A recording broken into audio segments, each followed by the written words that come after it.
Hey guys, I just wanted to show you how we're going so far with the story. I was a little stuck, and I literally just did one note card, and things are starting to roll now. Things are starting to flow. I just wanted to show you how I'm going about doing this a little bit more in depth here. So the first card that I like to do is, I guess, the theme, something that I'll keep bouncing most of the ideas back on. And these were ones that I just whatever came to my mind, hammer out 4 to 10 different ones, see what we got. So this one's through total power equals total corruption. Just a little thought there. An empowered slave is an empowered mind. Family loss brings great loss of self.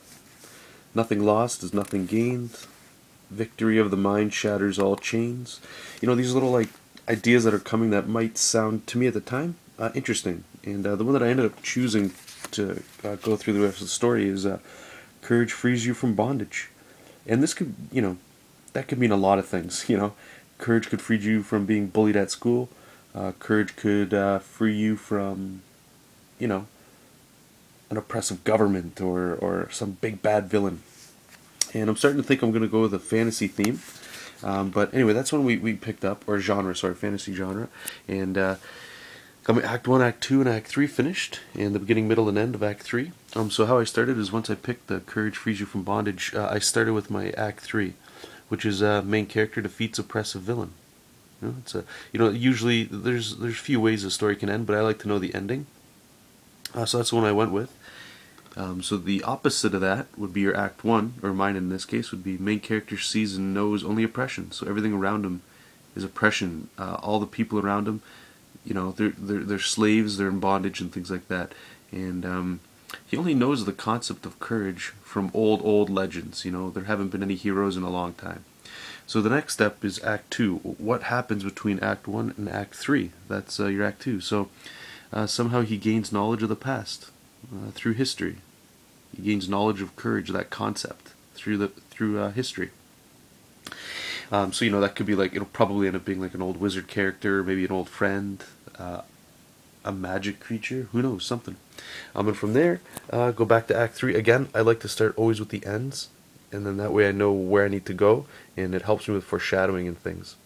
So we start with, let me just see, Act 3, and I put an E there for end, M for middle, and B for beginning. So I ended with the main character his display of courage. It sparks hope in the people once again. So the opposite of that is I'm going to have Act 3 start with the villain proves old courage is dead and a punishable ideology. So the transition between the two is the hero finds his own courage and defeats the villain. And what I had come up with right in there is that in Act 2, the hero is going to understand a concept of courage and what it's going to take from him to free himself from whatever situation we're going to put him in. And he tries to do that against the villain, but the villain's going to beat him because the villain knows that. The villain's already done that. And in order to get around that, the hero finds courage in himself, not from old heroes and old people's, the old way of thinking, but his own way of finding courage.